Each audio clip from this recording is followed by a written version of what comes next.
Hello.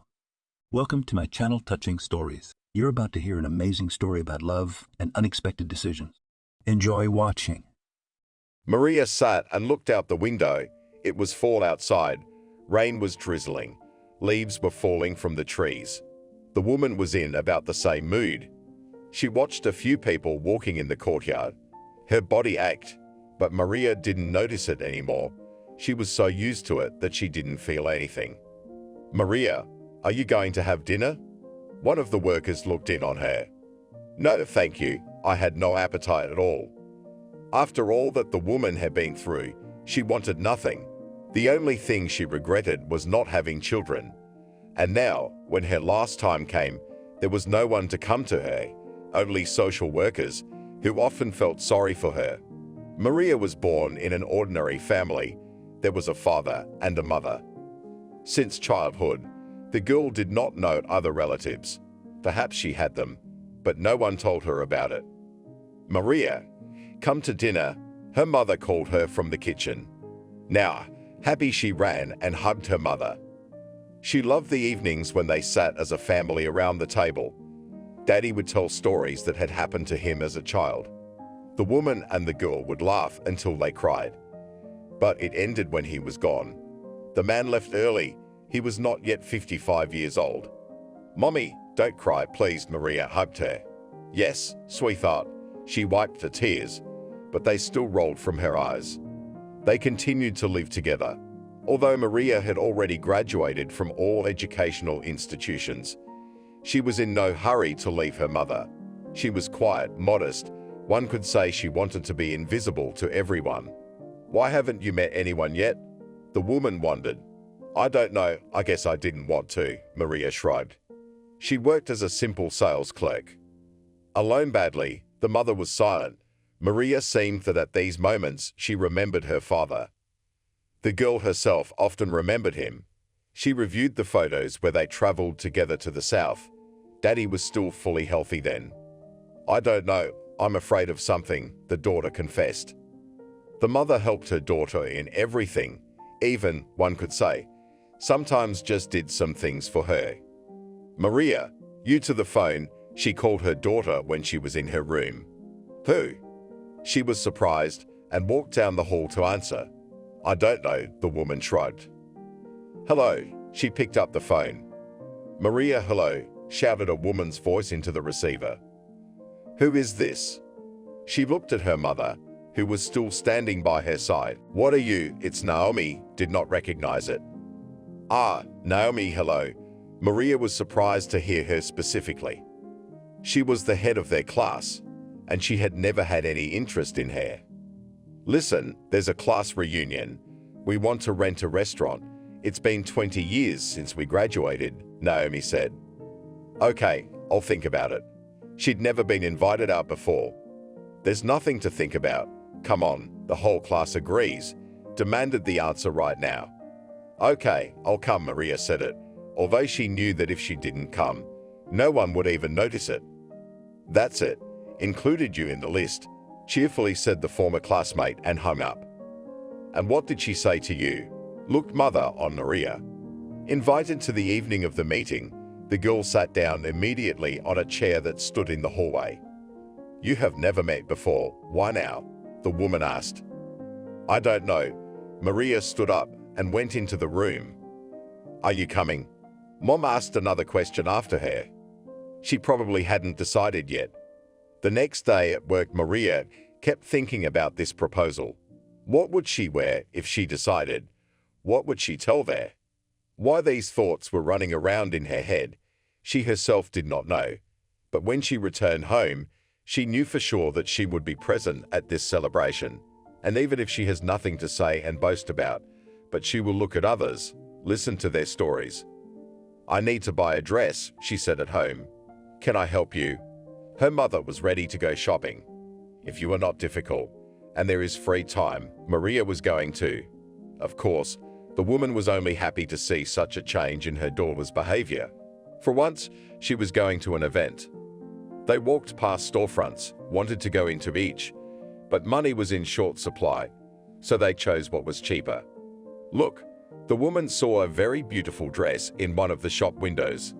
"No, I can't afford it," the daughter confidently went on. To the store she was going to was only a few meters away. Yes, there really is a lot to choose from. The woman walked along the rows and looked at the outfits. This and this, Maria took a couple of dresses and went to the fitting room. When she came out the first time, her mom didn't like it, but the second time out, she appreciated it. A dark dress, just below the knee, it was a little bit shiny. It so liked both of them that they decided not to measure anything else to take it. There's enough for the shoes, Maria was glad. Sure, and if not, I can add. Mom got into the excitement. Good, Maria was ashamed that her mother was suggesting such a thing to her. They went for a walk and picked out a pair of classic loafers, which the girl bought for herself. "Oh, Maria, why haven't you met a man?" The woman admired her daughter. Enough already about it. The girl was embarrassed. The outfit was ready. The event was a few weeks away. Maria went to work. She thought every time how she would look, what to say. But when a few days passed, discarded these thoughts. They just drove her to a headache. "So, are you ready?" Mom felt like she was preparing her daughter for a party at school. "Why do you care so much? You're not a little girl," Maria told her. "I want my daughter to be the best." The woman came up to her and corrected a non-existent crease in her dress. "Okay, thank you," they hugged. After that, the girl took her purse and went to where they were waiting for her. There was a dim light burning in the hall, and music was playing quietly while there were only a few people here. Maria walked through and quietly sat down at a table. "Maria, are you?" A woman approached her. She stared at her face, but couldn't recognize her.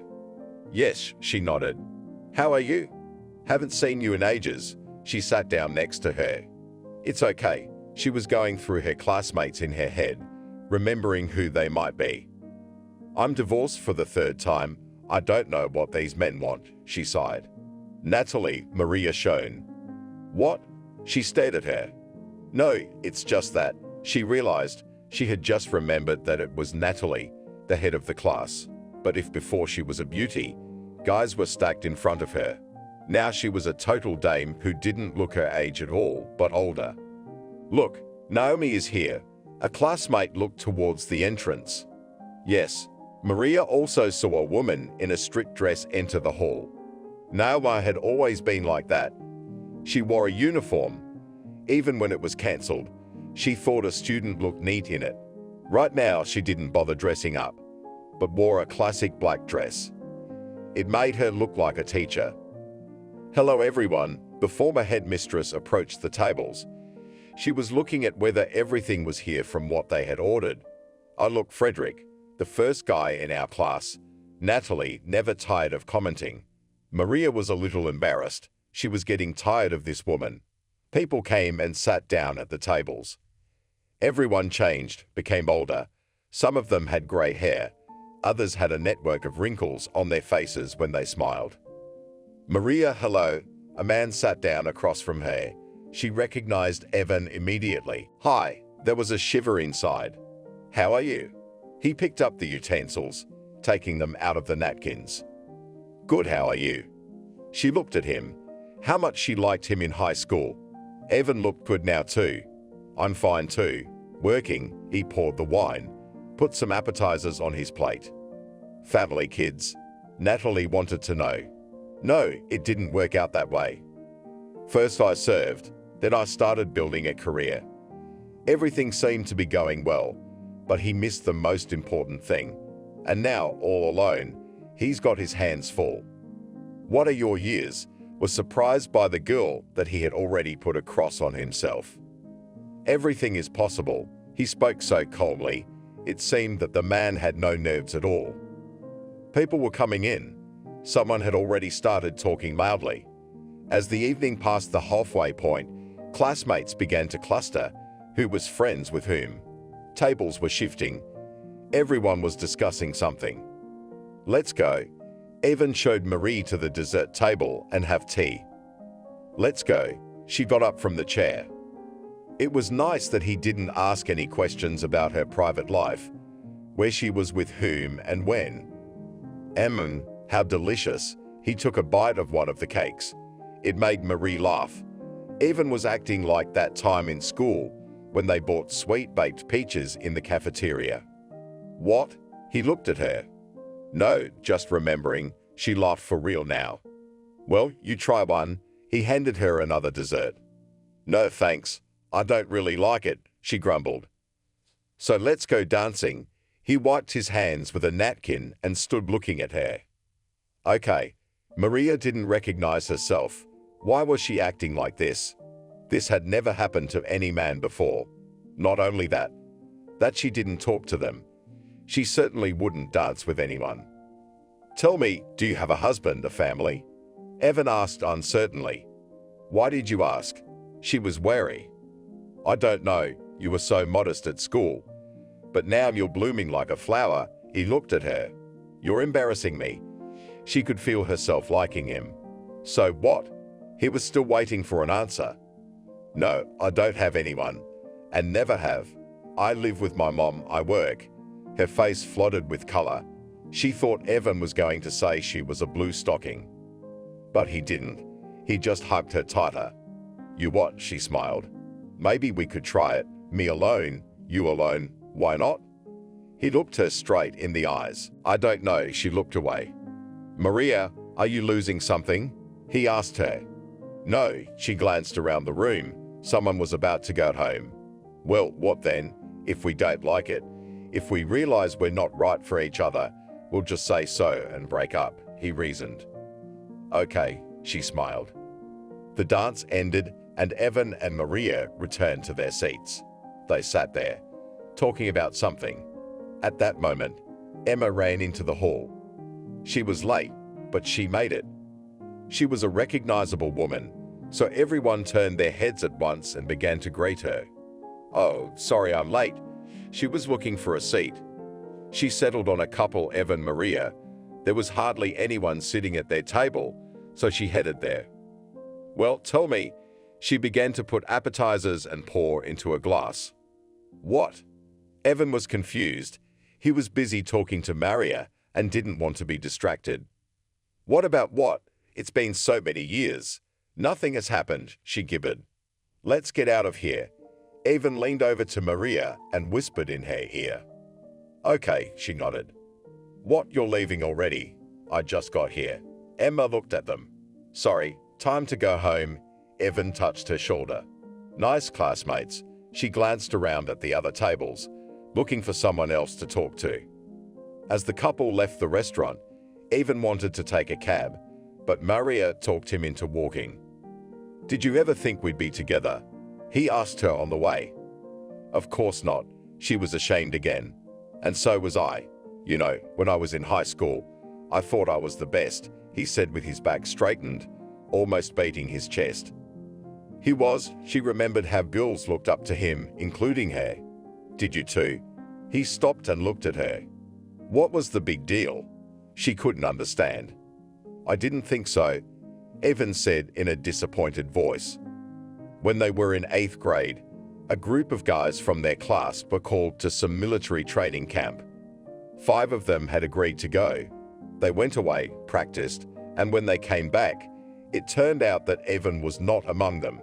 Later, the teacher explained that he was noticed by a man who was involved in the shooting of a military movie. He offered to star in a mass offensive. Evan did not refuse. Let them, there will be a lot of people.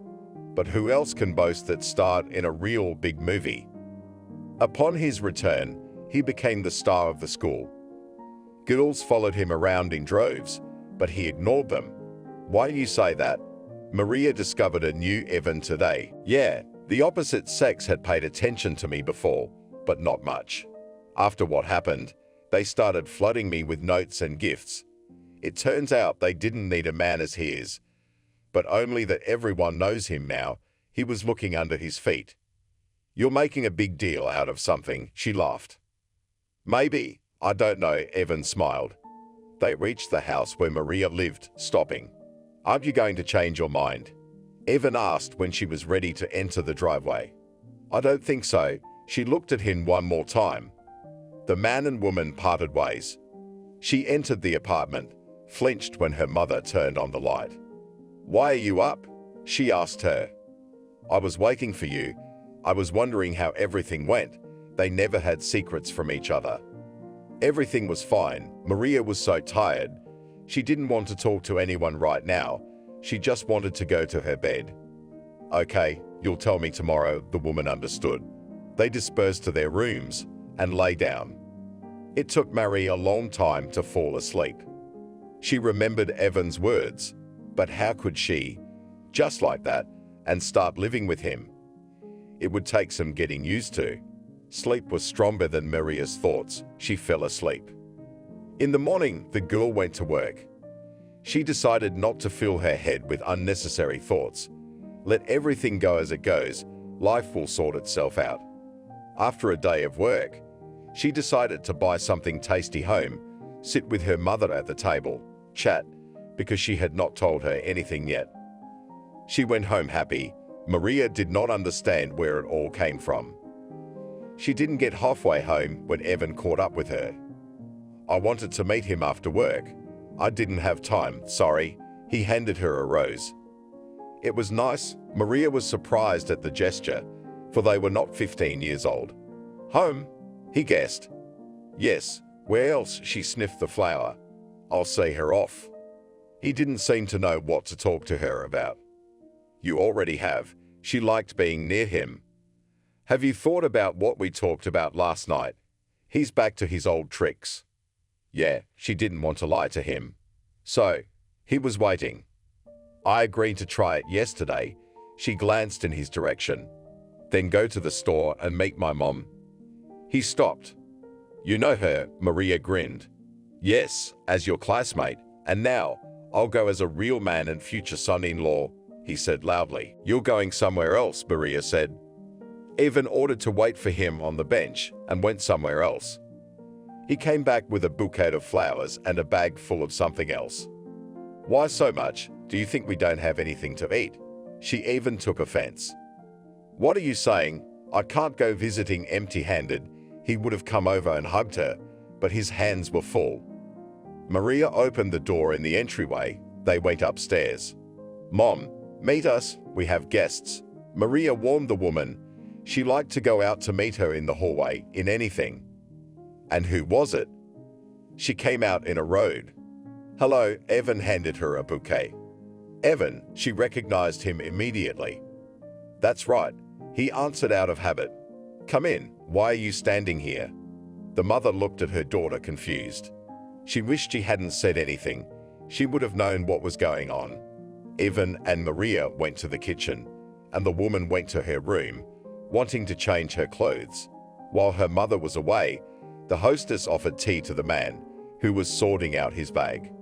"Maybe some champagne first?" He took a bottle out of the bag. "I don't mind." She started taking out glasses. Wow, a woman walked in, surprised. On the table was a cake, fruit candy.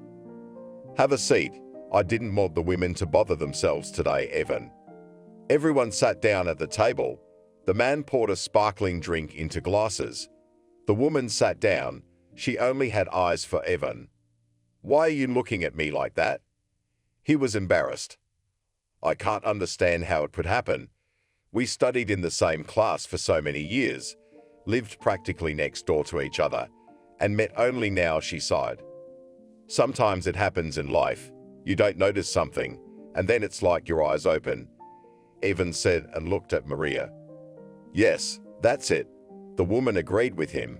They sat for a while longer, talking about everything. Evan and Maria remembered some moments from their childhood, and then he got ready to leave. "I'll walk him out." She got up from her seat. "Okay," he smiled. At the entrance where they went together, they stood for a while, and then he went to his room. "Tomorrow I'll meet you," he promised Maria. "Goodbye." He stood all happy outside his house. Evan and Maria started dating. They both laughed about it, because as former schoolboys they wandered around the park, holding hands and kissing. "Should we get married?" Evan asked her 4 months after their relationship started. "Are you serious?" Maria had become very beautiful by then. If she had been girlish before, now she had become feminine. "Why not? We're good. I'm ready to take responsibility for you," he said firmly and confidently. "I guess I'll take it." She moved closer to him. "I'm so happy about this. You have no idea how good it feels to be around you." Wow, a meeting. They saw Emma walking around the same place. "Hello." Evan and Maria said hello practically in their voices. I wondered who I'd meet to talk to, though she hadn't been invited. But she'd gotten in next to the couple and was walking with them. "We're getting married," Maria said cheerfully. "Wow," Emma bit her lip. "You're the first person we're inviting to the wedding," Evan told her. "Thank you. Then we'll be friends," Emma decided for everyone. And indeed, the 3 people became friends. Maria was rarely at home now. She was at Evan's, or the 3 of them would meet somewhere. "Aren't you going to buy a dress?" Emma was surprised when Maria said that she would wear a normal dress for the wedding. "Why should I?" "I think it's a waste of money," Maria replied. They decided not to organize a lavish celebration, to invite a few people, and then go to a restaurant to celebrate. Too bad Emma wouldn't do that. "It's okay, Evan and I are fine." Maria was happy to have a friend. "I'm so worried," the mother said to Maria. "Why are you?" "It's my wedding." "And why worry?" Maria stood in front of the mirror. She liked what she saw in the reflection. "I don't know, it's my first time at a wedding." The woman spritzed herself with perfume. "Oh, it's time to go," Vanechka, probably already waiting, took a small purse bride. "Yes, on the road. Put on the shoes, Mom." In the registry office, everything went as usual. The bride and groom were happy, smiling. There were a few classmates, Emma, and a couple of Evan's friends with their wives. "And now to the restaurant," Evan commanded. And there too, all was well. Congratulations, dancing, well, and of course, shouts of bitterness. The newlyweds returned home at night. Evan insisted that Maria move in with him on the day of the wedding. "I don't have any stuff." She stood in her dress, not sure what to do. "That's okay. Here, take it shirt." He smiled good-naturedly. "Okay," agreed the wife. They walked to the bedroom. Evan had a large bed there. It wasn't the first time Maria had been here, but it was always like the first time. "I love you," her husband whispered in her ear. "And I you." She couldn't believe it was going to work out so quickly. She listened to herself and realized that this was really true love. Family life brought many joys. Every night, Evan would meet his wife after work. They would go to the store and then straight home. There, Maria liked to cook, and her husband would just sit next to her, at which point they would talk. "Why am I so happy?" Maria often asked. "I don't know. You don't even realize how happy I am," he hugged his wife. Emma was a frequent guest in their home. She loved to come over, stay for long periods of time, until late at night. All the while, the 3 of them reminisced about their youth. "I bought 3 vouchers to the sanatorium. A man came home one day." "Why 3? Maria didn't understand.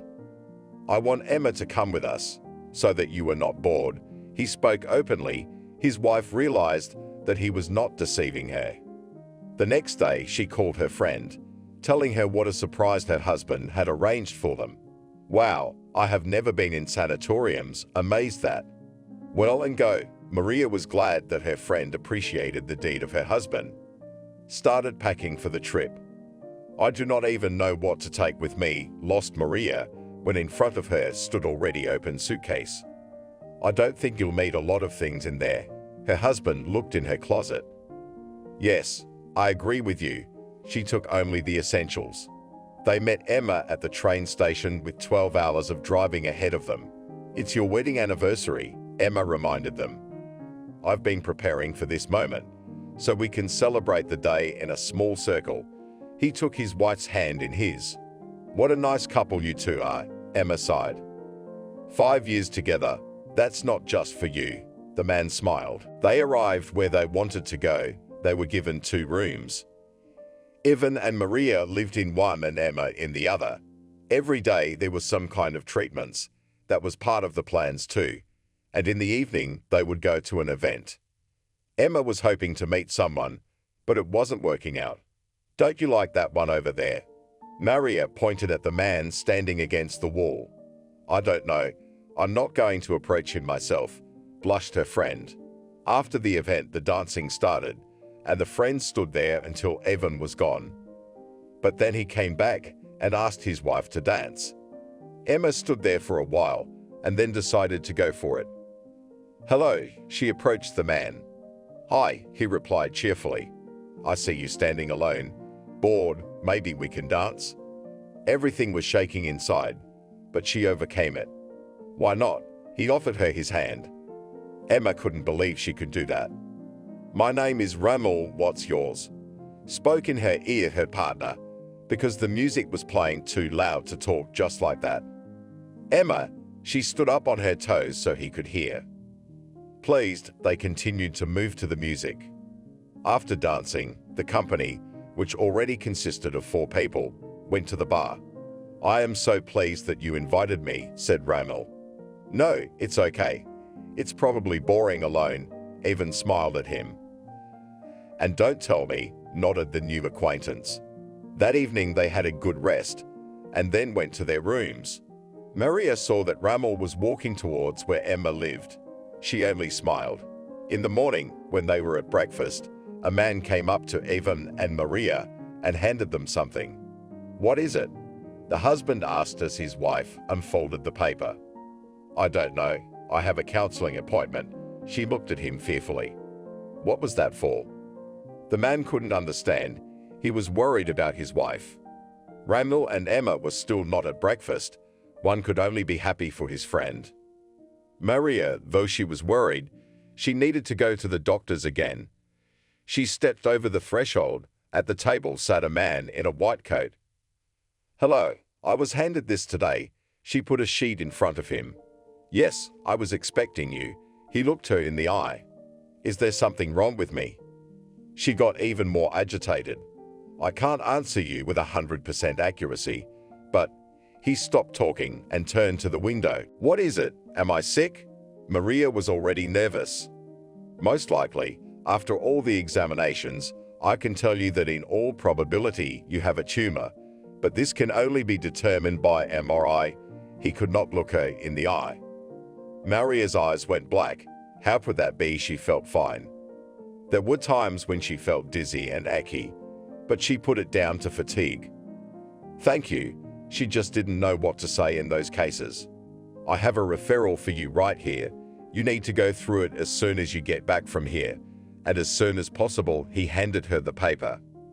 Thanking him again, she headed for the door. "Maria, what's wrong with you? Are you all pale?"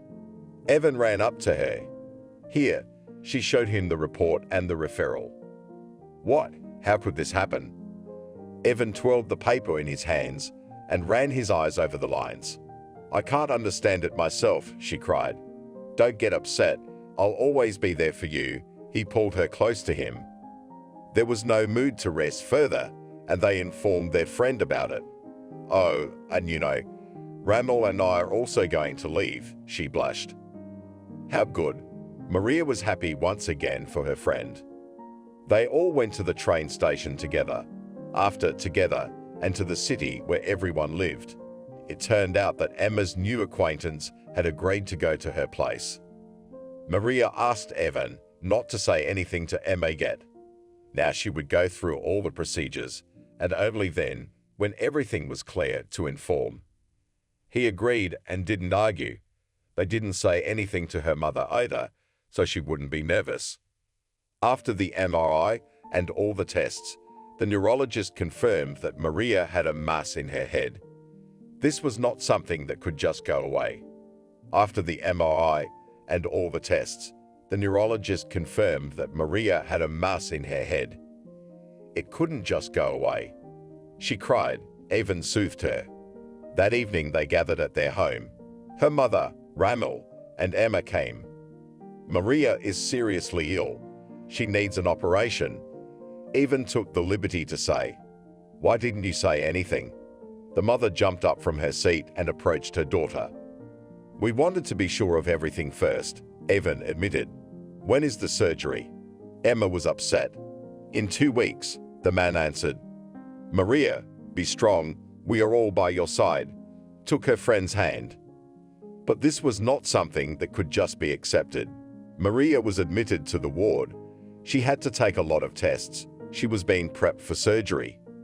Evan was at his wife's bedside most of the time. "Why are you torturing yourself?" His wife felt sorry for him. "Can I come in?" "She's already crossed the threshold." "Of course, come in." He stepped aside. "Are you here to see Maria?" She sat down on the ottoman. "Yes. Are you with me?" He was putting on his shoes. Of course, the woman sighed heavily. "Did something happen to you?" He looked at Emma. Randall left. She was ready to cry. "What do you mean?" "Why?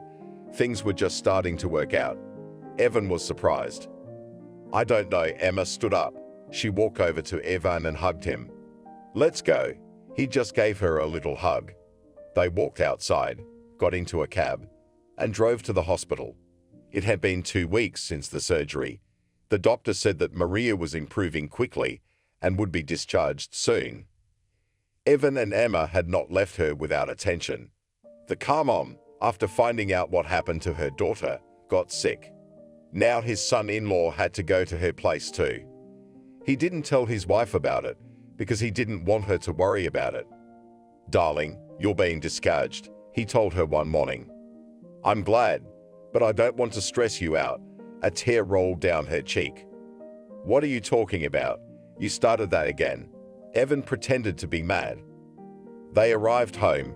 There the care continued, although Maria quickly got back on her feet, not without the help of her husband. Now she went to various procedures, put shots. Every day it was getting better. "You know what I decided?" Evan came into my wife's room one day. "And what?" She was smiling. "The doctors said she could go to work as soon as she wanted to and realized she could. She had to buy a car. She couldn't get a cab." He sat down next to her. "On credit?" She understood. "Yes," he nodded. "Good." Her spouse didn't mind. That was it. And now Evan was picking out what would work for them. "Do you want me to help you?" Emma came to his rescue. "Do you know anything about cars?" He was surprised. "No, but just a little support wouldn't hurt." She looked at him and smiled. The car was bought. Now you didn't have to worry about what to drive. "Are you sure you want to go out to work?" Maria was asked by her husband. "Yes," she nodded. "Then I'll drive you every morning." He walked over and kissed her on the cheek. It was a deal. She was glad it was all behind her, and now she could start over. Mom never recovered from the blow. Maria was at her house every night now.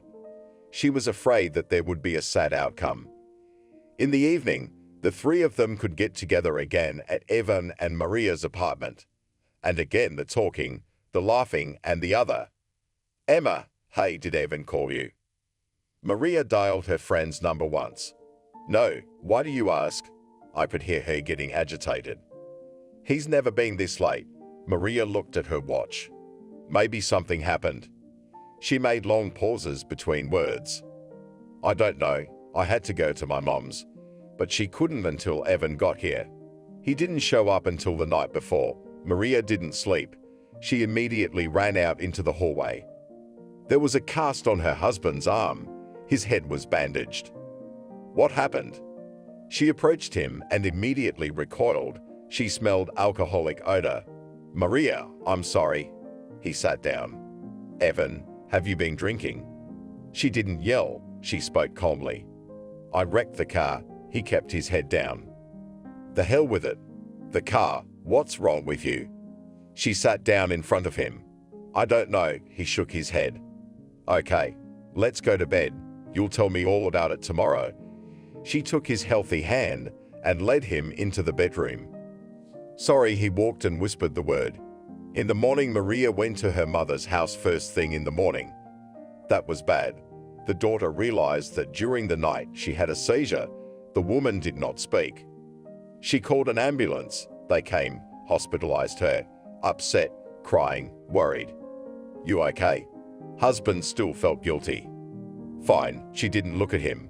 I'm sorry, he whispered again. What are you always apologizing for? She couldn't understand it. How are we going to pay off the loan now? He pointed to his arm. He was on sick leave. We'll manage somehow, she was sure of it. The woman spared no effort and took another job. Now in the evening, she washed one of the offices in their city. Tired, her husband asked her at home, "What do you think?" She'd just collapse on the couch from exhaustion. Everything will be fine, Evan promised her. In the evening, the hospital called to tell her that her mother was in a very bad condition. Maria went there. "Mommy," she sat and cried at her bedside. "Forgive me, daughter." She closed her eyes. "No," cried Maria. She did not realize what a black streak had begun in her life. It had been 3 years since the surgery, but nothing could ever get better. First Evan, then her mom. What else was there to look forward to? Lately, tears could often be seen in Maria's eyes. "Evan, where are you?" "Mom's gone," she called her husband. "I'll be there soon." He was drunk again. Good. His wife believed and waited for him. He'd come back, but there was nothing he could do. Maria hired people, or if she could, she did it herself. "Emma, can you come?" she asked her friend. Of course, she happily agreed. They would sit in the kitchen, talk, and then Emma would go home. Why does everything happen like this in life? The woman asked her colleagues at work. Why is it like this? One of them felt sorry for her.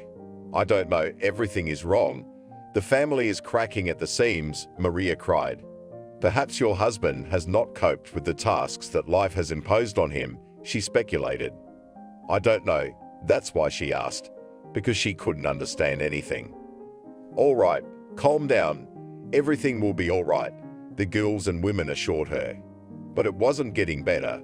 Maria realized that something was going on in their family life. Evan was now working long hours, as if he didn't want to come home to his sick wife. Emma was also becoming distant, but Maria didn't connect the two events. She trusted her husband unconditionally. "Where have you been?" She never shouted, she just asked. At work, he would go to bed and immediately fall asleep. Emma had been an unsociable child since childhood. She never socialized with anyone, always alone. "Mommy, where's Daddy?" The girl used to ask him when she was little. "I don't know." The daughter saw her mom often crying. She felt sorry for her. She couldn't understand what was going on. They lived in a big house outside the city. Emma went to a private kindergarten and then to a prestigious school. Her father was not the last man in the town where they lived. "Can I go for a walk?" The girl liked to go out into the courtyard of the house and spend a lot of time there. Even when she was alone, she liked it. When she was in 7th grade, she heard her parents arguing, but she didn't pay any attention to it. "Emma, get ready. He's kicking us out," her mother shouted loudly. "Why?" The girl looked at her father. "If you leave now, you will never come back," gave an ultimatum to the one. "Fuck you," the woman hissed. "Mom, what's going on? I don't want to go anywhere." Emma was shocked. Where would they go now? "Let's go to grandmother, nothing, and there we will live." The woman was sure that her husband would follow her. But it did not happen. So they had to stay in a simple one-room apartment on the outskirts. "Emma, you'll have to go to another school," the woman told her. "I don't want to. I had friends there," the girl cried.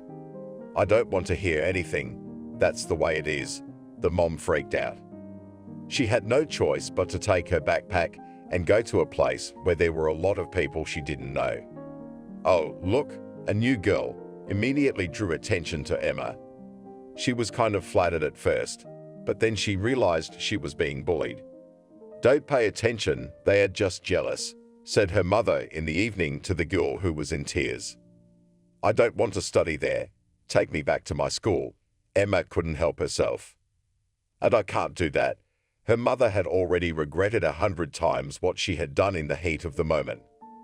"Then I won't study at all." Emma didn't know how else to explain to her mother that she was unhappy there. From that moment on, she stopped socializing with anyone. She sat alone at her desk, always going everywhere alone. But even though the girl didn't bother anyone, she still got teased with words. "Look at her dress, probably Cocha," said the girls in the back. Of course, no one could afford it, and Emma wore beautiful and expensive clothes. She had never made friends with anyone in her 2 years at school, only hated everyone more. "Evan, can I ask you something?" She approached the young man when they were in 9th grade. "What?" He turned to her and then looked at the other students. Those were waiting to see how the guy would react, and it didn't take him long. "I need help in algebra, and you understand, honestly, it was just an excuse." Emma liked the boy and didn't know how to approach him. "Back off," he said defiantly then and turned away. So she cried all night, left home for school the next day, but never showed up. "Are you skipping school?" Her mom yelled at her at home when she got a call from her class teacher. "I cannot go there. They hate me," again wailed girl. "There's only nothing left. Be patient." The woman couldn't understand it. The grandmother only looked at all this and sighed. After the vacation, Emma came to this class again. At home, she was assured that everyone would become more mature and there would be no more attacks, but nothing changed. Emma kept chasing after Evan. She hoped he'd reciprocate, but he just turned his nose up at her. And now, as luck would have it, it's date night, and she's invited. "If Evan's there, I'll go with him," she told her reflection in the mirror. Emma prepared for this day thoroughly, even had to go to the beautician's. And so it came, that long-awaited day.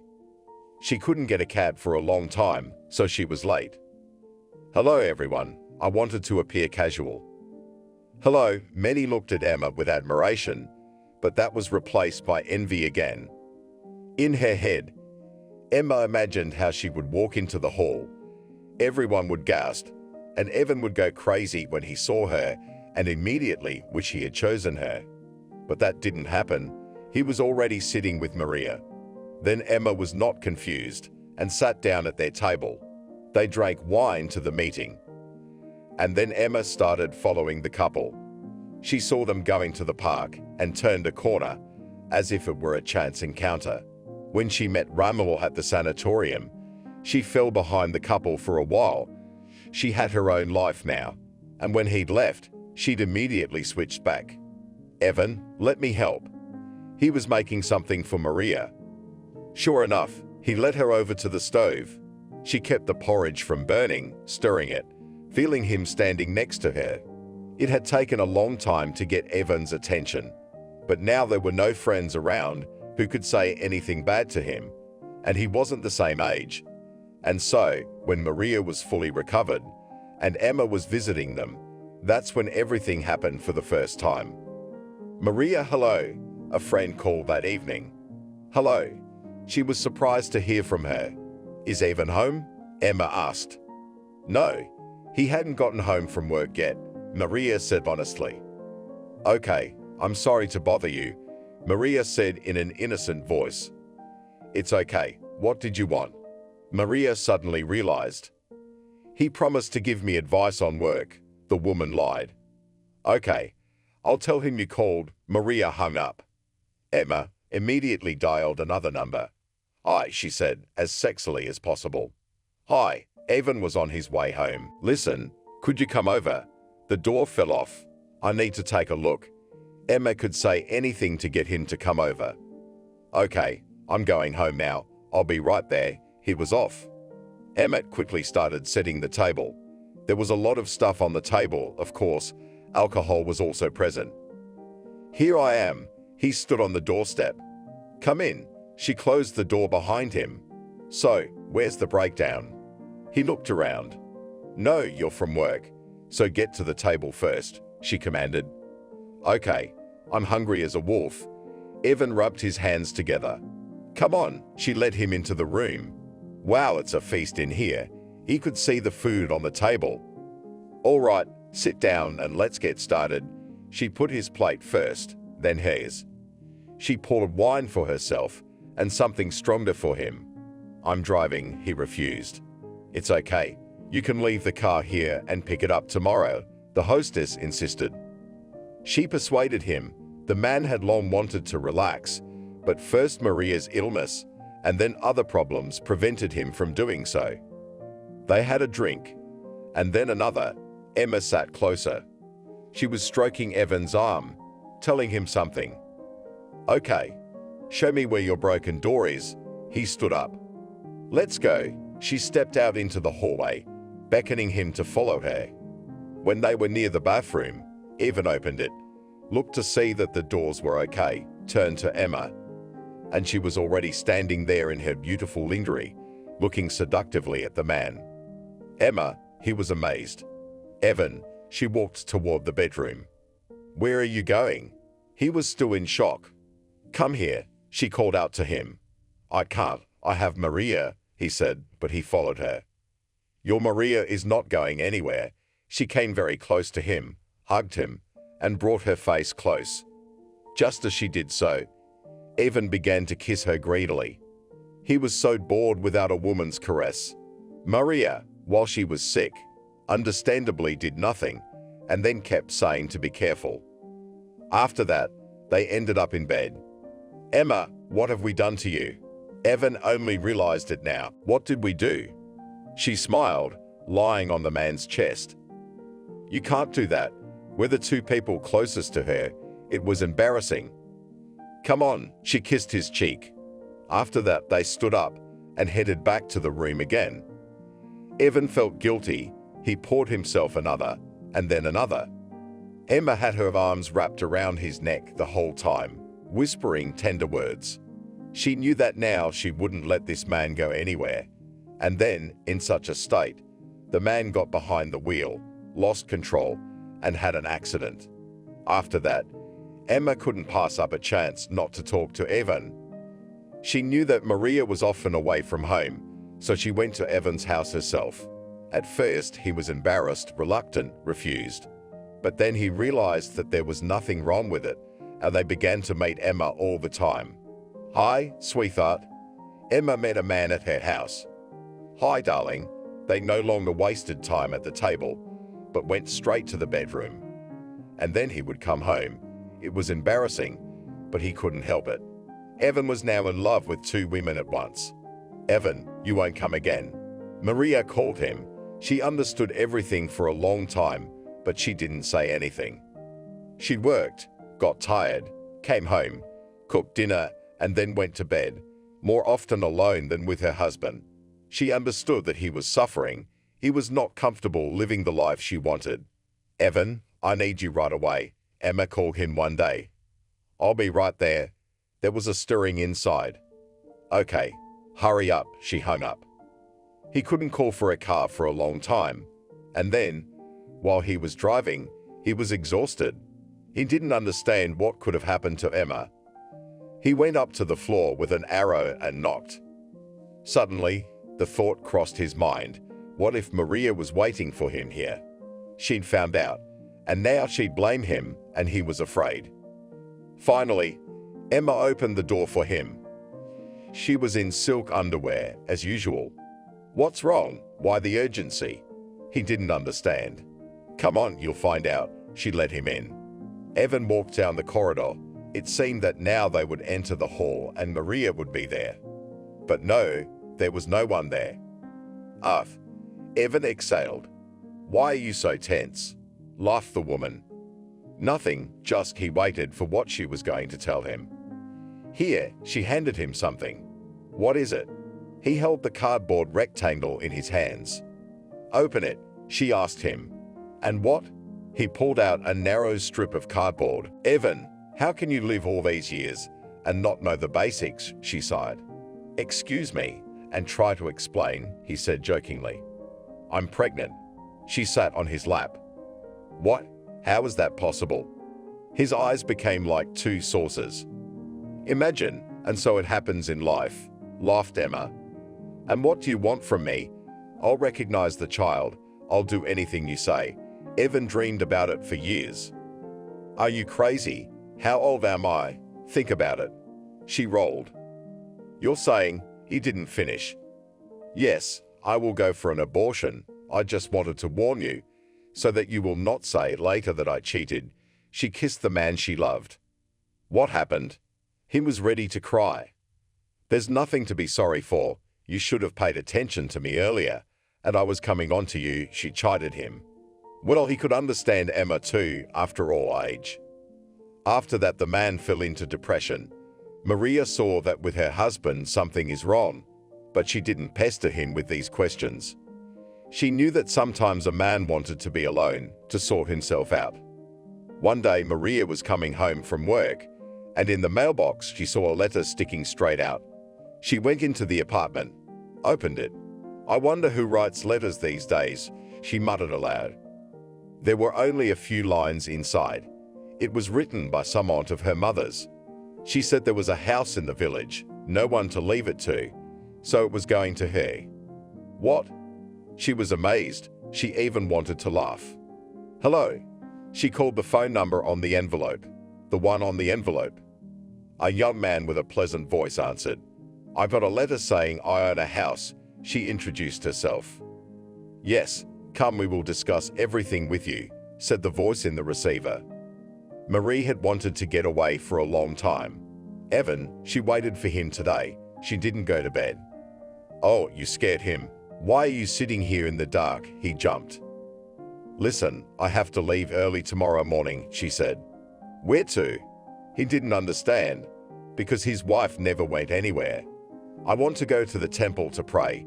She did not look into his eyes, although there was almost no untruth in it. Where she was going was indeed a holy place where many people came. Okay, I won't keep you. Sorry, I can't accompany you. Evan thought to himself, just as Emma was about to have an abortion, she would need his attention. In the morning, Maria woke up, gathered some papers, and drove off. It didn't take long to get there, and here she was standing in the waiting room. Hello, come in. The young man was already waiting for her. Here is the letter. She put it on the table in front of him. Yes, indeed, I remember this woman. I don't know what happened in your family, but it so happened that there was no one left to inherit it. So it's true, Ben. She couldn't believe the miracle. Yes, and now you're the owner of this very house. They signed all the papers.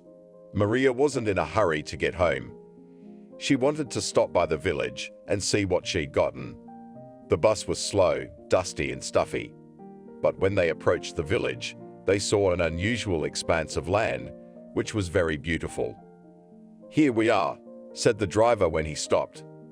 The woman was curious about everything. She had never been here, and it seemed that she had. She walked along the side of the road, turned down an alley. A house stood in front of her. Yes, it was old, but it was solid. Hello, and you must be Maria. A man approached her. And my name is Oliver. I'm watching him while no one is around. He pointed to the house. Thank you, Maria smiled. It's okay, she said, tears welling up in her eyes. Here is my number. If anything, contact me. He handed her a piece of paper with even numbers and a key to the house. After that, the woman could not resist and went inside. The room was spacious and beautiful. Here, as in old movies, in the corner stood icons. On the floor mats, there was a stove. Could this be where my relatives lived? She ran her hand along the wall. Afterward, she sat down, looked around some more.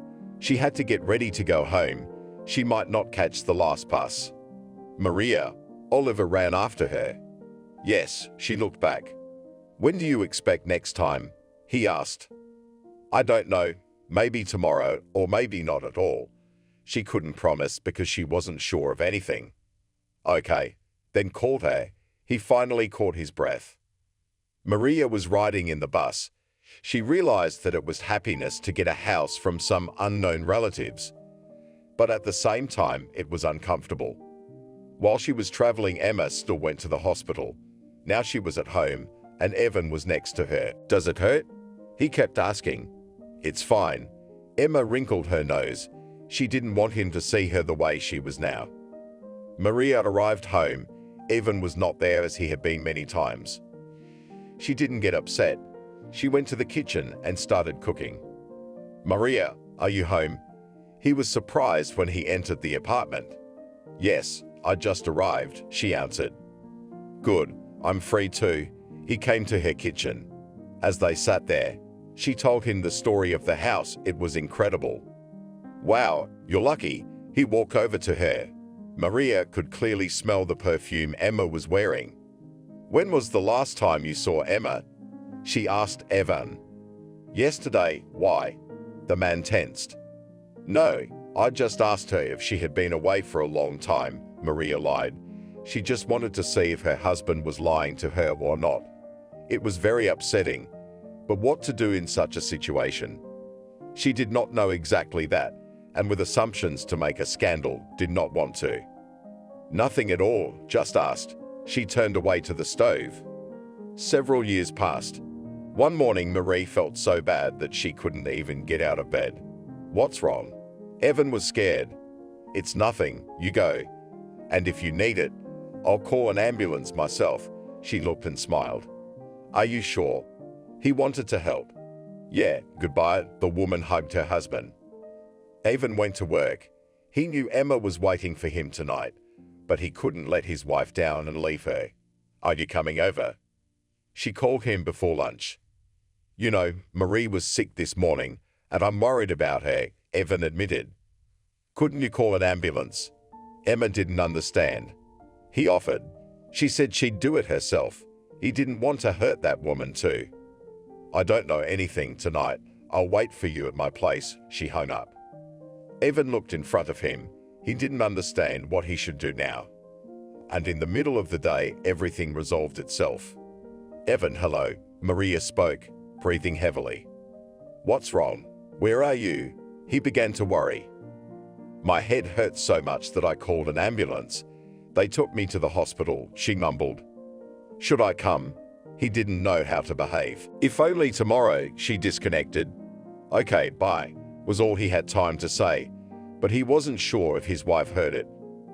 In the evening, he arrived home, called Emma to come to him. She didn't keep him waiting. An hour later, the woman was at his place. "What are we doing to you?" Evan said it every time, but he couldn't stop when he saw Emma. "Get over it already. You chose this path yourself." She just kissed him and laughed. They were good together. In the morning, a doctor came into Masha's room. "You had an MRI yesterday," he told her. Yes, she realized. He wouldn't have been silent for so long if everything was okay. "We found a new mass on you." He looked at the papers he held in his hands. "Is it bad?" she asked, even though she realized it herself. "We need to do all the tests again, and then we'll determine everything," he told her. "Good," she agreed. Then nothing is required of you. The nurses and doctors will do everything themselves." He smiled and left the room.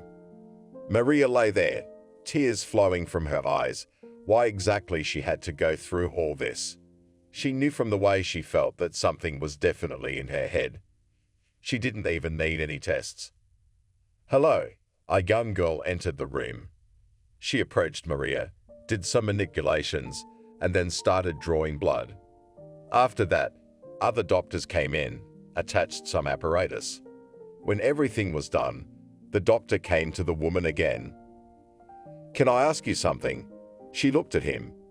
"Yes, of course." He turned to her. "If my husband comes, don't tell him anything." She looked at him pleadingly. "He must know." The doctor couldn't understand. "No, let him live. Why should he have a crippled wife?" she begged. "All right, as you say." He nodded and left the office. Evan was still gone. He was working at this point, and then vacationing with Emma at his house. "Hi," Maria called him.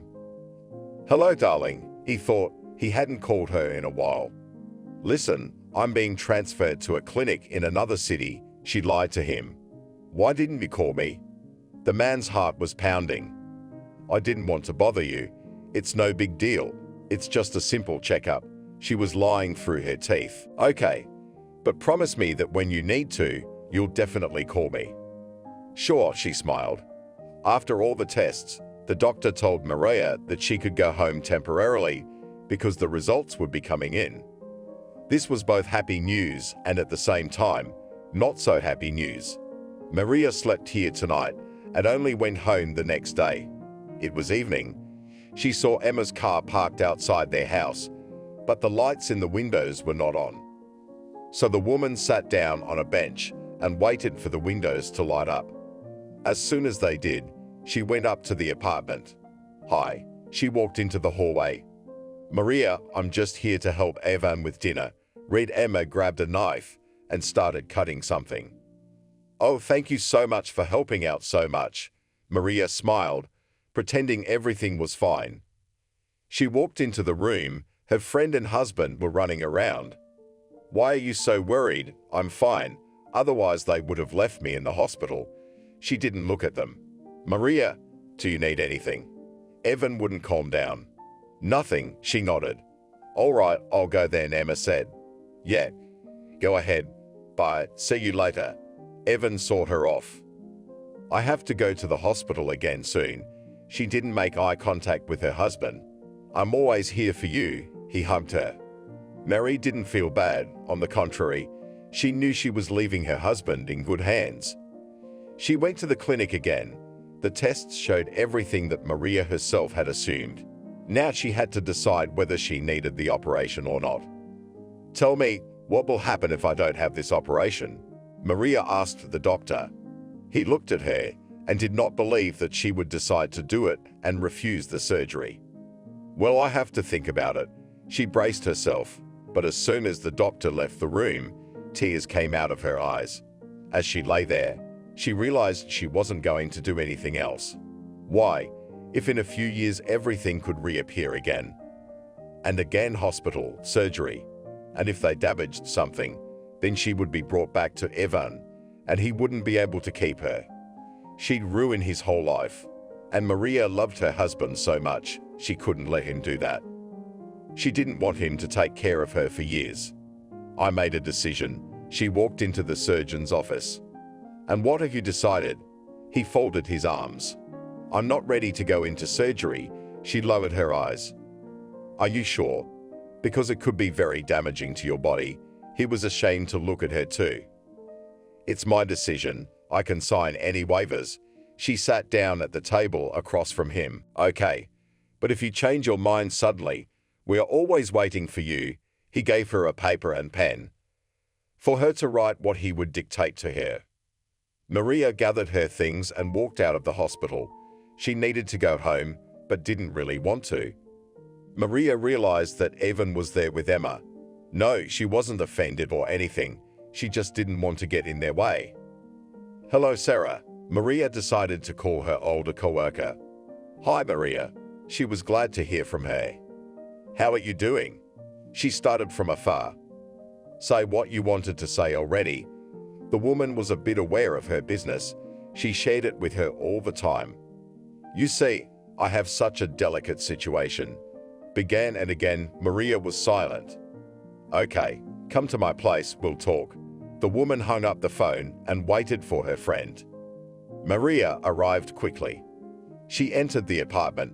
She was immediately led into the kitchen, where tea was poured and there was a cake. "How nice of you to let me come," thanked Sarah. "What are you saying?" "It's always a pleasure." The woman sat down and offered to do the same to Maria. They sat at the table, both silent. "I'm sorry to drag you into this." The guest tilted her head and cried. "Come on, Maria." Sarah hugged her. After that, she began to tell her what had happened.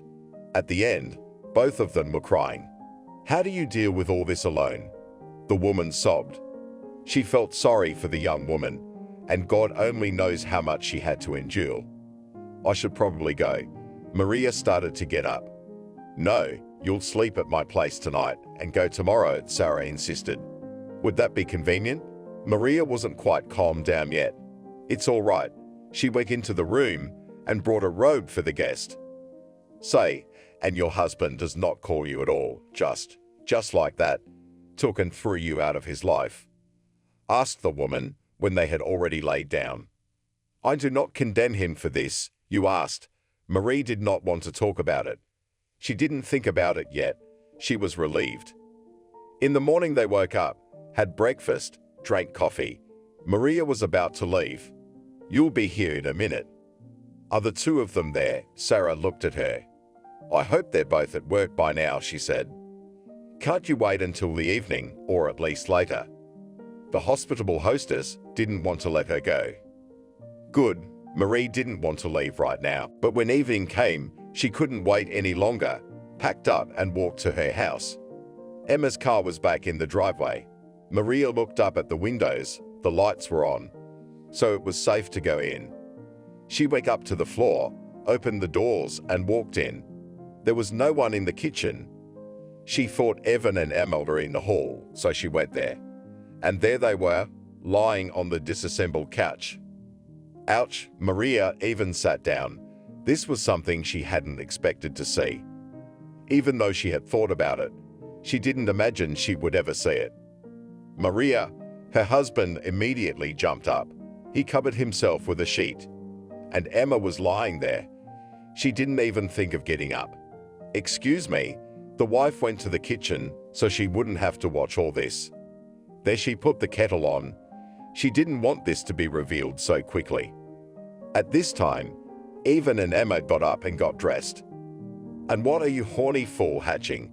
She glared defiantly at the one she called friend. "Emma, don't be like that."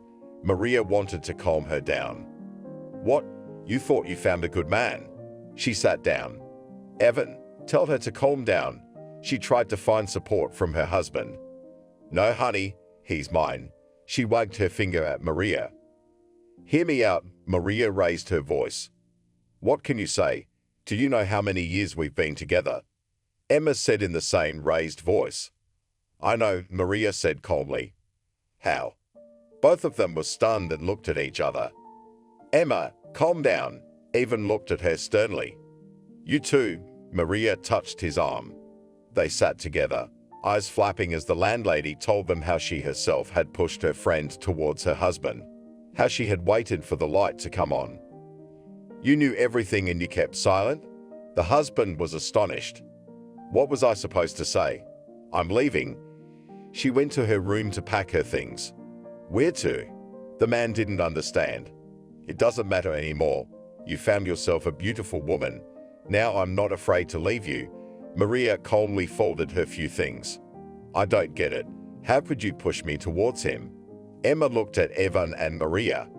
"It's all in the past now. I don't hold a grudge against anyone. Stay and live happily ever after. You can file for divorce. They will divorce us without our presence. I don't mind." "Emma, you be happy." Maria went to the door. "I'm not letting you go anywhere." Her husband came up to her and took her hand. "Thank you. You've been a good husband." She didn't want to cry, but a tear rolled down her cheek. Maria, now and Emma got up and walked over to them. "Sorry for being such a fool." It wasn't anyone's fault. She realized that tears were coming out of her eyes, so she quickly opened the door and left the apartment. "Did you get anything?" Emma looked at Evan. "No." He went back to the kitchen, sat down on a chair, put his arms around his head and cried. "What's wrong with you?" Emma sat down next to him. As I imagined that she knew all this, kept silent, never said anything, he could not understand and accept it. "And now you're going to look for her and bring her back." That's what Emma was most afraid of. "I'll call tomorrow," he promised. The woman stayed that day at Evans. Now there was no need to hide from anyone, to hide something. Maria came to the nursing home. She realized that they would look at her as if she were crazy, but she couldn't think of anything else. "Hello, I want to get a job with you," she said to the girl who met her. She needed a referral or a statement from a relative. For all the time she had been working here, it was the first time that a person came and asked for a job. Then Maria called Sarah. She told her the same thing. She didn't believe her, but now it's confirmed that it's true. "Don't worry, Maria, I'll take care of it," the woman promised her. She really agreed with someone, and in 2 hours Maria had her own room. Why did such a young woman have to come here? The social worker who'd brought the laundry asked her. "It's my decision," and I'm not going to discuss it with anyone or change it. She was firm in her intentions. Okay, but there are special boarding houses where people like you live. People there receive medical treatment, the girl reasoned. She felt very sorry for this woman, who was left alone at such a young age. No need to feel sorry for me, but Maria heard about the sanatorium. In the evening, the woman called her doctor, with whom she had communicated not so long ago. She found out everything from him.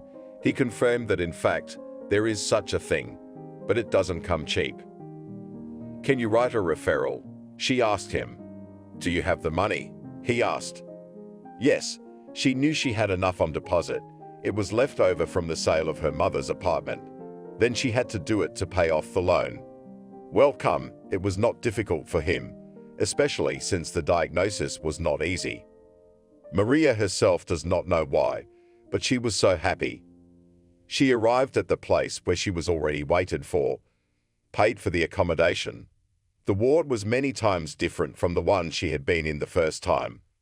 There were a lot of people here, young and old, all with some kind of health problem. Hello. An old man sat down on the bench. Good morning. She liked to go out right after breakfast, to walk and breathe the fresh air. How do you like it here? He made conversation. Very well, and that was true. And I think so too, he sat, looking out into the distance. Maria wondered how Evan was doing, what he and Emma were doing. It was sad to think about, but the thoughts were clinging to each other. Have you tried going to church? The man asked her. Why? She turned to the old man. Neither she nor her mom had ever done that. I guess even for reassurance, he never turned to her like that. Maria thought about it for a moment.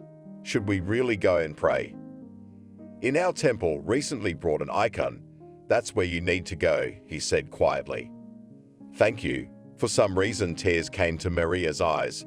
She couldn't sit here any longer. I'm not at all for nothing. After Matrona worship, he stood up and went down the path. From that moment, Maria could not sleep. She wanted to choose a time to go to that very temple, to see and pray to the shrine. When she learned that the icon would soon be taken away, she put aside all doubts and deeds and headed there. Hello. She approached the woman in all black. Come in. She showed her to the doors of the temple. I don't know anything at all. Maria asked for more help. Then the woman led her inside. There they bought candles and went to the shrine. Maria only looked at the icon. She immediately became dizzy.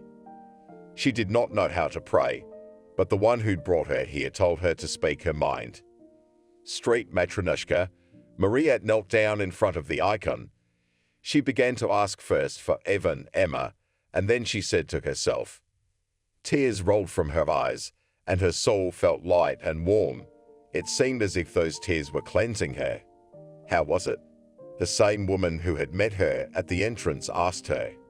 I don't know, as if it had turned outward, Maria said. Come back tomorrow, she'll still be here, the woman advised her. Okay, Maria promised. Even if she hadn't suggested it, she would have come anyway. I see you did. The same grandfather approached her. Yes, thank you very much. She sat on the bench with him again. From that moment, Maria began to believe. She did not understand why her mother had not taken her to church before, had not baptized her.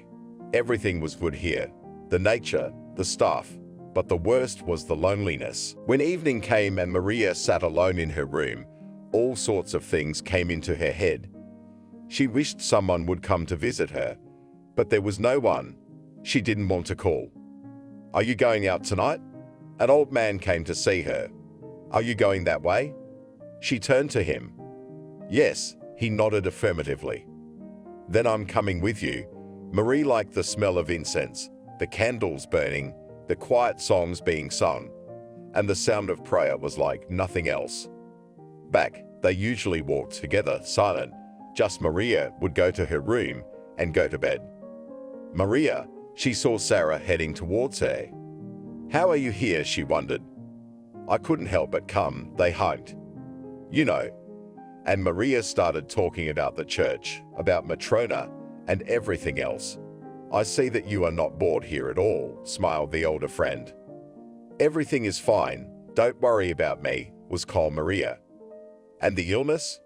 Sarah was very interested in this question. I do not know, to be honest. No one says anything, and I do not ask. How much is left? So much is left. Maria turned away. What are you saying, friend? Sarah almost cried. I don't know. I started going to church. I'm so relieved now, she admitted to her older friend. Oh, I don't know. You're burying your own life. The woman continued to lament. What are you talking about? There is life here too. I just don't want to cause trouble to those who will live next to me, she said and turned away. She so wanted someone to come to her, but not with such words.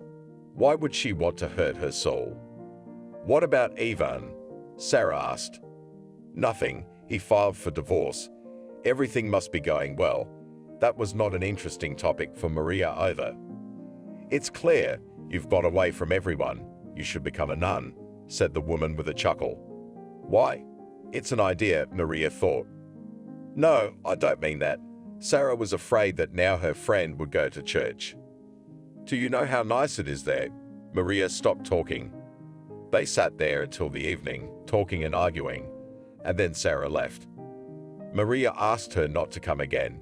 It wouldn't do any good.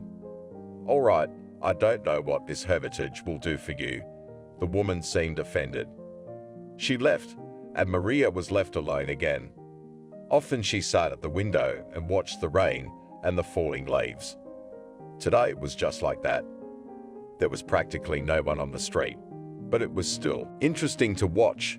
Maria noticed some man. He was walking along the courtyard, approached everyone, shook hands, asked something. She even wondered what he wanted, or just a sick man who couldn't find someone or something. Are you busy? Her old acquaintance knocked and looked in the door. No, she didn't want to look away from the window. She wanted to see where the man would go, but she didn't want to disrespect her guest. May I?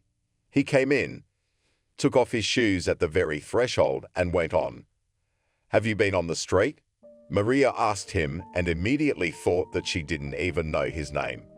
But since she hadn't thought about it before, it was inconvenient to ask now. Yes, I went out. The air is so fresh before the rain, he said with a strange expression. Interesting, never heard that before. She looked at him, then turned back to the window. The man was quite close. Marie thought she had even seen him somewhere. But there are so many people here. It's not strange that she could have just gotten confused. What are you looking at? He came to the glass too and took a look. I don't know, I was just looking out into the yard, and there's a strange man, fumbling about, recognizing something. She pointed at him. Yes, in this weather I would only go for a walk, the man grinned. Would you like some tea? Maria asked the guest. I wouldn't say no, he said honestly. Now she put the kettle on. After that they sat down at the table. Hot steam was coming from the cups. They enjoyed a strong, fragrant drink. And who said it was bad here? The guest looked out the window again. I didn't say that, Maria grinned. She followed the man's gaze and saw that the man in the yard was standing opposite her window in the distance. As some worker walked by, the very strange man pointed his finger at her and asked something. Perhaps he is looking for you. Maria was asked by her interlocutor. No way. She began to run through her head who it could be. He certainly didn't look like Ivan, and she didn't have any other male acquaintances who'd come here. Let's go. The old man stood up and walked to the door. I don't want to. Maria was afraid of something. You have nothing to be afraid of here, he assured her. All right. She gathered all her will in a fist and followed her grandfather out. They walked down the long corridor and then down the hall. At that moment, a soaking wet man ran into the building. Maria looked at him and couldn't believe it. It was Oliver. What are you doing here? She ran up to him. Maria, I was looking for you. He came up to her. What's wrong with the house? She didn't even think about it until she saw him now. No, I'm fine. What about you? He took her hands in his. What are you doing? She pulled them away. When you were visiting Sarah that night, sorry, I don't know her middle name, she called me immediately afterwards. He began to tell me. Why? Maria didn't understand anything at all. I don't know it myself, he shrugged. I see. I'll find out with her. Maria thought she was going crazy. Don't you want to talk to me? He asked her. About what? She had only seen this man once. They had made a brief acquaintance. Why was he here now? Maria had a rough idea of what Sarah wanted to accomplish, but she didn't need to. Thank you for visiting me. Goodbye. Maria turned around to leave. Could I come and see you again sometime? Oliver asked her. Why? She didn't turn around. She just stopped. I don't know. I liked you. I don't know why he said that, whether he saw her first sight or just for the sake of a red word. Let him do it. The old man was with them the whole time. He heard everything. Good, looked Maria at him. After that, she went to her room. An interesting meeting she had today. Why are you so harsh with all the people? The man asked her when they returned to her room. I don't want to cause them trouble, she admitted to him honestly. And you think taking care of you is a hassle for them? He looked at her with colorless eyes. Why not? She couldn't understand it. After all, she knew for a fact that a sick person takes up a lot of time and energy. I can tell you one thing. When you are loved and want to take care of you, it's one thing. It's another thing when you're just a nurse or some service and they hate you. He said those words, got up and walked towards the exit. Why are you leaving? Maria stood up and followed him. I have to go. He looked her in the eyes, opened the doors and left. Over the next few days, Maria walked the paths of the local park, was in the alley where they liked to sit on a bench. But she never met the old man anywhere, and when she asked the nannies where he disappeared, they looked at her with surprise. And again the loneliness, alone with her thoughts, was difficult. But Oliver didn't listen to her. He was here again. Hello, she came out to him. Decided I'd go for luck. If you accept, that's the way it should be. If not, I'll go back. He looked into her eyes. I don't understand why you're doing this. Maria stood like that, staring at him. Let's go to the village, to the place where your house stands. There is the same nature, the same house, but all their own, not government. Began to persuade the man. I don't know, Marie wanted to, but she was afraid. I know what's wrong with you, Oliver said quietly. Did Sarah tell you that too? Maria was already resentful. She'd shared it with her, as if she were her best friend who would keep it a secret. She'd shared it with her, as if she were her best friend, the one who would keep it a secret. Yeah, he nodded. Why would you do that? The woman didn't understand at all. We have a grandmother Julia in the village. I'll take you to her, he said so confidently, as if this grandmother could revive the dead. No, I don't want any grandmother, and I don't want to go to the village either. She turned away from him again. Why did you bury yourself alive? You're still young, of course, you won't have children, but you'll have time to live. He took her hand. Oliver, what are you doing? How old are you? You should have a wife and children, and you're running after some sick woman. Did she pay you money? The girl was indignant. What money are you talking about? He even took offense. Why all this then? She looked him over. I'd already told you that I liked you. He wanted to approach, but Maria moved away. Give me a chance. Come with me. If you don't like it, you pack up and I'll bring you here myself, he insisted. Okay, you go and I need to think about it. She wanted him to leave. Maria was so angry at her friend for doing that, for telling a complete stranger everything. At first she wanted to call her, but then she thought she wouldn't. I calmed down and went to my room. She wanted to go to church again. Of course she went. She knew she was always welcome there. The nun came out to meet her, smiled. She was already used to this woman, and now she was leading her to the bishop. You should be baptized, he told her. Yes, I wanted to ask, but I was shy. She looked at him. It seemed to her that he was something different from everyone else. What to be afraid of? It's all natural. He spoke so calmly that she wanted to listen to him and listen to him. So can I? She didn't believe he was going to say yes. Sure, come over on the weekend. He was being so kind. Marija felt like she was standing in front of her father. It felt so good to her. I will, she was sure of it. After that, back to the boarding house, she just flew on wings. She didn't talk to anyone there. She just went to her room and started going through the pictures. And at night, she dreamed about her dad. Hello, Maria. He was holding out his arms to her. Daddy, where have you been all this time? Why didn't you come to me? She always wanted to ask that, but there was no one to ask. My little one, follow the one who calls you to come with him, the father said in the voice of the priest she had spoken to in church today. What? At that moment, Maria opened her eyes. She was lying there, staring at the ceiling, thinking that the tumor was making itself known. But for some reason, the words that her father had said to her in her dream did not get out of her head. She kept thinking about Oliver. It was decided that if everything went smoothly this weekend, she would agree to go with him to the village, to her home there. Maybe her roots are there, they'll help. Hello. She approached the church. The nun she already knew was standing there again. Everything is ready. The father is waiting for you, she said, and led her through the gate. Maria was somehow excited. She stood and looked at what she had seen for a long time, but as if for the first time she was here. The sacrament began. Maria was mesmerized by what was happening. Everything seemed so magical to her. She felt every moment of what the bishop was doing. After she had received the sacrament, she felt at ease. Maria, she heard her name, looked around. Oliver was standing at the gate of the boarding house. Hello. She approached him today by herself. Are you ready? It was as if he knew she would agree to go with him. Yes, she nodded. Let's go then. Tell everyone and let's go. They went to the administration building. There was no trouble at all.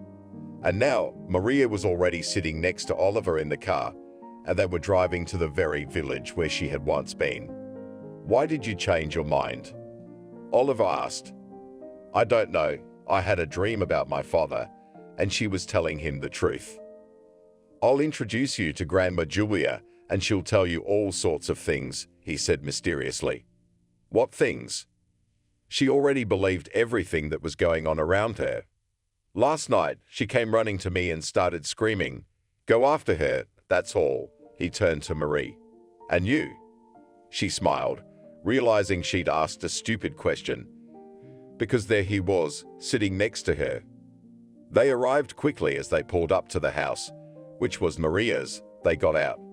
I'm so scared, Maria said. There is nothing to be afraid of here. Everything will be fine. He didn't approach her, afraid he would push her away. Well, take me to your Julia. She couldn't wait to see her. Let's go. He held out his hand to her. Maria followed him. The house was low, already more in the ground, but people lived there, or rather, a person, the same grandmother. The man and the woman entered the house. Hello, Maria. Haven't seen her yet, Julia said. What, how did you know it was me? Maria didn't understand. And how can I not feel my blood? For many kilometers I can smell it. She came out of the corner. Blood? Maria looked at the woman. She had an age that could not be determined. Perhaps she was 80, she was all wrinkled. Or maybe 50, just skin like that. Yes, my niece, she came closer. Why? The woman wanted to ask about her relatives. Because your mother, as disliked us from childhood and left here, did not want to know anyone, Julia, went around Maria. And Aunt Olia, from whom I inherited the house. Maria began to understand. There is the place of your power. You will live in this house. All your ailments will pass. But the people who hurt you, the house, if they enter it, will punish. She said some strange things in the same voice. Does that still exist? Maria turned to Oliver, who shrugged. Just what she said before. It all came true, he confirmed. You followed the house also for a reason, Maria guessed. Of course, Julia interrupted him. He's your chosen one. No one else would live with you. What's going on? Maria sat down on a stool. Her head began to throb badly. Hurry, go to your room. It will be easier there. The grandmother pushed her towards the exit. Oliver and Maria walked out. She couldn't believe this was really happening. Yes, that's what a lot of people are afraid of. Julia is shunned by the whole village, but she doesn't do anything bad. She helps people, the man said. She entered the house. It was really nice here. Her headache had stopped. We should start cleaning and tidying up. She looked around.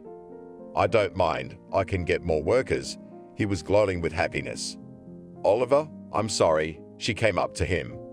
What are you talking about? He came closer. Now Maria could see how blue his eyes were. Although both were not so young anymore, but they decided to play the wedding. People in the village were afraid when they heard that the local witch doctor would be there. Maria told everyone how good she was and radiated only goodness. Congratulations, the guests shouted, and Maria stood there, not believing. She was going to die, left everything, and here she is standing at a wedding as a bride. Whether it was true or not, she did not understand. At some point, the woman thought that maybe she had lost her mind, and now all this is just a dream. Maria, what are you doing? Called her future husband. She immediately came out of her stupor. Nothing, sorry. She looked at the guests. After the party, Oliver and Maria stopped by her house. There was still a lot of repairs to be done, but it didn't scare anyone. She started to take care of the household and offered Julia to move in with them, but she didn't agree. Each sister had her own house. Where were you before, Maria? They were lying in bed at night. Stop saying that. She was drawn to the church, but she was so far away from the place. Let's go to ours, the local one, wondered Oliver. Who cares? No, that's where my Holy Father is. She remembered hearing his voice in her dreams. Okay, if you want. We can go there on weekends, her husband told her. It was agreed then. She looked at Oliver and saw that she had known him for a long time, even though they had only known each other for a short time. They arrived as usual. A nun met her at the gate, and she took her to see her father, and he, as if he knew she was coming, came out to greet her. Hello, Maria bowed her head to him. Greetings. Maria directly heard her father speaking to her. I feel so bad without you, and it's a long way to get to you. She was frank. You don't have to drive here. You can go to any church or temple. He lifted her off his lap. I can't. The pool is only here. She shook her head. You tried. He crossed her. Maria went out to Oliver. He was waiting for her outside. I think your face has even changed, he said to his wife. Shall we go to Sarah's? She asked. Good. If it wasn't for her, I wouldn't have found you, Oliver admitted. In a short time, they were already sitting at the woman's house in the kitchen, drinking tea.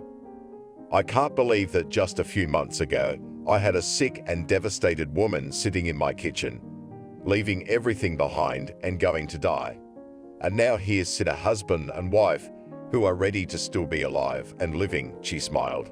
I can't believe it myself, Maria admitted to her. Were you mad at me? Sarah knew this would happen. Of course, told all my secrets, Maria laughed. See what all those secrets turned into, she glanced at the man. Maria wanted to ask about Ivan, but she was hesitant to ask what her husband would think. She looked at Sarah and thought the woman would guess what she needed to tell her. But the woman was silent, probably not even thinking that anyone would want to know. We'll probably head for home. Oliver stood up from the table. Maria, is this Julia really that strong? Sarah asked.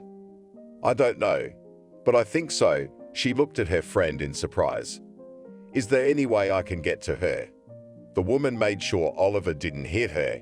She knew men laughed at that. I'll ask, Maria promised. They got into the car. Let's go before the town ends, Maria turned to her husband. Maybe we could stop at a store and buy something for the house, she told him. Which one do you want? He was ready to fulfill any wish of his wife. At least in this one, She pointed her finger at the curb. Agreed, the man stopped. They got out of the car. There was so much in the store that the eyes were scattered. At some point, Maria froze on the spot. Oliver was carrying boxes, so he bumped into her. "Maria, are you what?" He set the load on the floor, looked. The woman stood looking forward, and there was a man and a woman. "Maria," muttered Evan. "Evan," she said. "Who's that?" The husband wondered. "This is my ex-husband." She shifted her gaze to his companion. It was Emma, but she looked different from the last time Maria had seen her. The woman had aged. There were a lot of wrinkles on her face. "What's wrong with you?" she asked her friend. "It's all your fault," you said. She wanted to attack her, but Evan wouldn't let her. "I thought you were dead." He said, "I thought you were dead." "What are you talking about? My wife is alive." Oliver stood in front of her. "I don't have anything against it at all." Evan spread his hands. He nudged Emma and they walked on. "Did you love him?" Oliver took his eyes off his wife. "It doesn't matter. You're with me now and I love you." She walked over and hugged her husband for the first time. They bought everything they needed and drove back home. After that, they came to church every weekend. Always after her visit, her father came to her in a dream and told her something, which then came true. Maria, Sarah came to see her. Julia agreed to take her in. The friend was happy. But after that, it was time to be surprised. It turns out that Sarah came to ask her aunt if she's still getting married. "So, funny to you?" Looked at Maria. "Not at all," she was smiling. "Yeah, I can see that." Her friend didn't believe her. "What did Julia tell you?" Maria leaned over to her. "Can you imagine? She said that I will come out, and soon." Put her finger to her lips, friend. So much for the older friend. Maria laughed openly now. The next time Oliver and Maria arrived at the church, someone was being buried there. At first the woman didn't want to go in, so as not to interfere with the process. But on her way out of the gate, she ran into Evan. "Hey, what are you doing here?" She was surprised that this man had come to the church. "Emma died." He tilted his head. "How? We saw you the other day. Everything was fine." Maria couldn't understand. "It was bad. Ailments. After that checkup, a tumor, burned like a match," Evan explained. "I'm so sorry. I know firsthand what it's like." Maria knew how hard it was. They were standing there talking when Oliver walked up to them. "Hello," he shook Evan's hand. "Greetings." It was like they were good buddies. "I'm so flattered you're not fighting." Maria looked at her husband. "What do we share? You are mine." He put his arm around her shoulders. They said goodbye and drove back to the village. Julia was waiting for them at the gate. "She's the one who took your illness for herself. She was jealous of you, wanted to have it all, so she got it." She narrowed her eyes. "What?" Maria didn't believe it. "That is, if you envy and want everything, you will get it. But not only the good, but also the bad." She turned around and went to her room. "Oliver, is that possible?" She turned to her husband. "I don't know," but never contradicted Julia. She never once made a mistake. He walked through the gate. Maria stood looking after her relative. Why hadn't her mother told her that she had been born into such an extraordinary family? Why hadn't she introduced them earlier? Perhaps it wouldn't have been like this. "Are you coming or not?" Oliver asked her through the window. Now she turned, opened the gate, and walked in. Maria was happy. No one remembered now that she had once left everyone to die. But the story, when Oliver came to rescue his princess, she tells the children with whom she works in kindergarten. "Maria, I'm glad you came into my life." Oliver always greeted her, and even though it was funny, she believed him. "Your aunt said it would have happened inevitably." She smiled. "Yeah, and if the other one hadn't died, you still wouldn't have the house." He walked over and kissed her. "And albeit in our old age, but we are together and happy." She was glad it had happened that way. How many wonderful things she had met over the years. Maria still can't explain some of the moments, but she is happy that it happened that way. She knows now that any encounter in life doesn't just go away. That person will still play some role in her life.